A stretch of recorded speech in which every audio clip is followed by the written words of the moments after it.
नमस्कार दोस्तों, मैं अंकुर उपाध्याय स्वागत करता हूं आप सभी का एक बार फिर से अपनी नई वीडियो में। दोस्तों, वीकेंड पे काफ़ी सारे नतीजे आते हुए दिखे हैं पोस्ट मार्केट फ्राइडे कल के सेशन में। जो नंबर्स आए हैं और जो मैंने रीड करे हैं उनमें से मेरे को 5-6 स्टॉक्स बहुत पसंद आ रहे हैं नतीजों के दम पर, रिजल्ट्स के दम पर, जिनको मैं कहूँगा आप कल रडार पे रखिएगा, तेजी होने की संभावना पूरी है। डिस्क्लेमर देना चाहूँगा, ये कोई खरीद बेच की राय नहीं है कि हाँ खरीदना चाहिए, बट ये जरूर है कि ये अच्छे नतीजों के दम पर कल कूद सकते हैं ऊपर, और जब अगर कूद गए ऊपर तो फिर तो मतलब ही नहीं बनता लेने का। तो ये सिर्फ उनके लिए एक तरीके से हो सकती है जिनके पास शेयर्स हैं। उनसे मैं ये कहना चाहूँगा कि आपकी कंपनी ने अच्छे नतीजे पोस्ट करे हैं, इसका ये मतलब है आपको उसे और टाइम देना चाहिए। ये नहीं होना चाहिए कि आप प्रॉफिट बुक करके भाग रहे हो। आपका व्यू ही ये था कि रिजल्ट्स अच्छे आएंगे, रिजल्ट्स के बाद तेजी आएगी, तो आप डेफिनेटली बुक कीजिएगा, क्योंकि आपकी एक्सपेक्टेशंस जो थी वो पूरी करी है कंपनी ने, या फिर आप ये कह सकते हो कि आपकी रिसर्च एकदम परफेक्ट निकली। बट अगर कोई इन्हें बेचने के बारे में लॉन्ग टर्म के हिसाब से सोच रहा है तो मुझे लगता है अभी होल्ड करना चाहिए, क्योंकि इतनी शानदार प्रदर्शन के बाद आपको बेचना तो नहीं चाहिए। एक चीज और, अच्छे नतीजों के बावजूद भी गिरावट हो जाए तो क्या करें, ये सबसे इंपॉर्टेंट है। यहां पे आपको ये पता होना बहुत जरूरी है कि कंपनी के रिजल्ट्स बहुत स्ट्रांग है, गिरने के पीछे कारण हो सकता है रीसेंट रैली, तो थोड़ा प्रॉफिट बुकिंग आ गई रिजल्ट्स के बाद, आपको वापस वो स्टॉक ऊपर आते हुए दिखेगा अगले क्वार्टरली नंबर्स तक, इतना मुझे लगता है। टोटल यहां पे 5 स्टॉक्स लिखे हैं मैंने, एक एक करके आपके साथ डिस्कस करना चाहूंगा। पहला स्टॉक है मेडी असिस्ट हेल्थ केयर। मेडी असिस्ट की बात करी जाए तो इसके नंबर्स बहुत अच्छे नहीं है, न्यूट्रल टू पॉजिटिव है, लेकिन पॉजिटिव है। इसके नंबर्स को बहुत अच्छा बना रहा है टैक्स एडजस्टमेंट, इसलिए मैं बहुत अच्छे नहीं कह रहा हूं, क्योंकि टैक्स एडजस्टमेंट हर बार नहीं मिलेगा ना आपको। कंपनी का टोटल मुनाफा देखोगे तो 22 करोड़ के सामने 54 करोड़ पे आया है, लेकिन यह टैक्स एडजस्टमेंट है।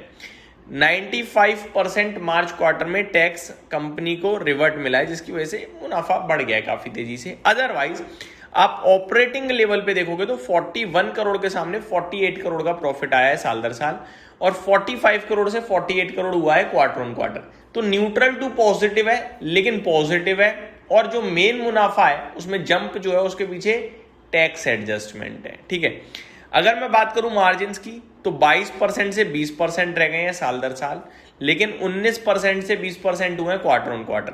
तो पहला स्टॉक है मेडी असिस्ट हेल्थ केयर। दूसरे स्टॉक की तरफ चलते हैं आगे। दूसरे स्टॉक का नाम है दोस्तों MCX मल्टी कमोडिटी एक्सचेंज। देखो, नंबर आप कहीं से कहीं तक पढ़ लो इस कंपनी के, तो आपको ऐसा लगेगा भाई क्या शानदार नतीजे पोस्ट कर, 5-5, 6-6 गुना मुनाफा हो रहा है। लेकिन इस शेयर ने जो रफ्तार दिखाई है बीते कुछ समय में वो भी एक्सेप्शनल है। तो जितने नंबर्स अच्छे हैं उतनी तेजी बहुत अच्छी हो भी चुकी है, इसलिए कुछ भी हो सकता है, बट तेजी की उम्मीद करूंगा मैं। फिर भी नतीजे बताना चाहूंगा, 666 यानी 666 करोड़ के सामने 889 करोड़ का रेवेन्यू है कंपनी का क्वार्टर ऑन क्वार्टर। साल दर साल देखोगे तो हिल जाओगे। 291 करोड़ के सामने 889 करोड़ का रेवेन्यू, यानी 4 गुना, 3 गुना, 4 गुना ही कह लीजिए आप, ऑलमोस्ट 4 गुना ही हो गया ये।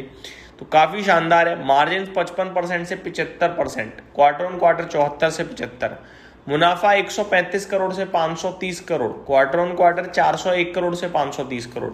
तो दूसरा स्टॉक MCX है जिसके नतीजे मेरे को काफी दमदार लग रहे हैं। तीसरा स्टॉक है दोस्तों गेल। ये गेल है दोस्तों Gujarat Ambuja exports limited, gas authority वाला नहीं, Gujarat Ambuja export limited GAIL. इसके नतीजे भी काफी मेरे को स्ट्रॉन्ग साउंड कर रहे हैं, मैं आपको बताना चाहूंगा। YOY आधार पे 1267 करोड़ से 1467 करोड़ का रेवेन्यू कंपनी ने क्लॉक करा है। एबिटा देखोगे अगर आप तो कंपनी का आया है 62 करोड़ के सामने 195 करोड़ YOY। मुनाफा 32 करोड़ से 135 करोड़, बहुत ही कमाल के नतीजे हैं। इसमें जो मुनाफे को या रेवेन्यू को या जो ऑपरेटिंग प्रॉफिट को बढ़ा रहा है वो पता है क्या, खर्चे। कंपनी के खर्चे कम हो गए हैं।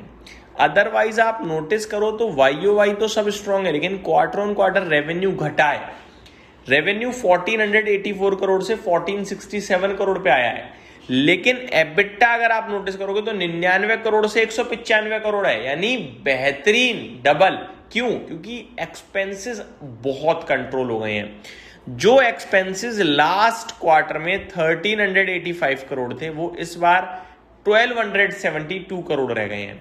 तो एक्सपेंसेस काफी हैविली कंपनी ने अपने सुधारे हैं, जिसकी वजह से जिसकी वजह से एबिटा प्रॉफिट दोनों स्ट्रांगली जंप करे हैं। साथ ही साथ मार्जिन देखो आप, जो लास्ट क्वार्टर 7% के थे वो अभी 13% के हो गए हैं।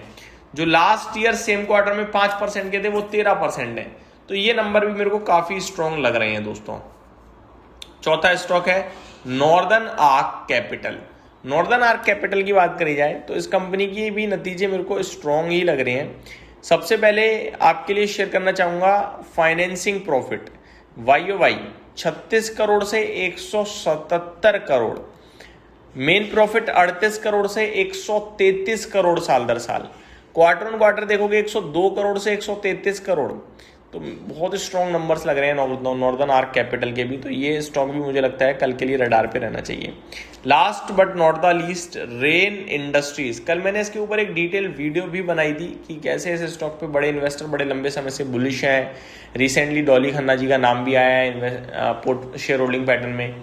तो ये स्टॉक के नंबर भी नतीजे बहुत दमदार हैं। पहले बताऊं मुनाफा 115 करोड़ के घाटे के सामने 158 करोड़ का मुनाफा है साल दर साल, और 38 करोड़ के मुनाफे के सामने 158 करोड़ का है क्वार्टर ऑन क्वार्टर। अब आपको दिख रहा है क्या जंप है। तो ये कुछ स्टॉक हैं 5 जो आपको कल के लिए रडार पे रखने चाहिए। Thank you so much for watching this video. Have a great day guys.